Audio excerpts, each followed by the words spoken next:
এই ভূমি সেগুলোর তেরোটা পরিধানে যেটা বয় দেওয়া হয়েছিল আমি যদি জানিয়ে দিছিল মানুষজন পরিকল্পনা মানুষজন পৃথিবীগুলো কি হয়েছিল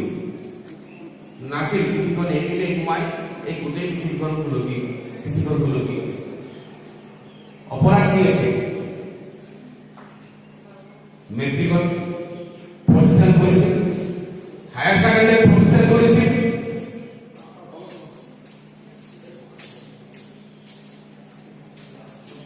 দিল্লি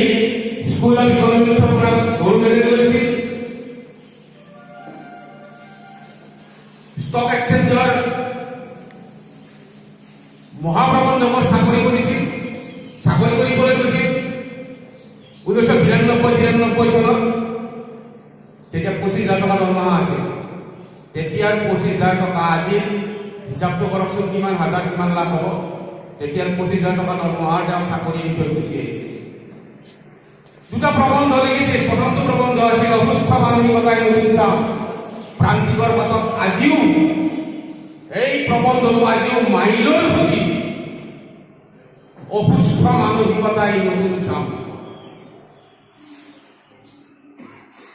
তাৰপিছত চাকৰি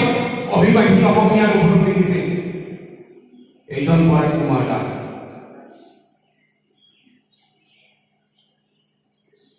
কি কৈছিল যে ৰামপুৰ গেটখনেৰে 45 এটা উদাহৰণ দি কৈছিল ৰামপুৰ গেটখনেৰে পশ্চিম অসমৰ নামনি অসমৰ মাত্ৰ 22 কিলোমিটাৰ বহল কৰিডৰ এটা আছে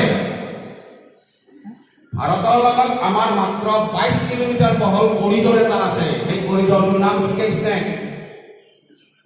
কুকুৰাৰ ডিঙি এই কুকুৰাৰ ডিঙিটোৰে এই চিকেন স্নেকেৰে আমাৰ পশ্চিমৰ পৰা মানুহ অসমলৈ আহিছে তেওঁলোক আৰ্য সভ্যতাৰ মানুহ আৰু এইফালেৰে যে মানুহবিলাক আহিছে আপোনালোক আমি মংগোলীয় সভ্যতাৰ মানুহ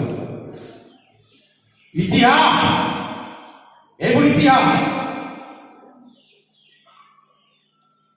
বদম্বৰ ভূগোলে গৈ আভা ৰজাৰ অন্যতম কৰি ৰঙিলী কৰি ক'লে পেহী পুনন্দন্দ বুঢ়াগোহাঁইহঁতক বধিবলৈ তুমি মানুহ পঠিওৱা আমাক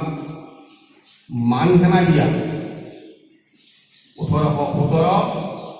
1819, 1821 তিনিবাৰ মানুহৰ আক্ৰমণ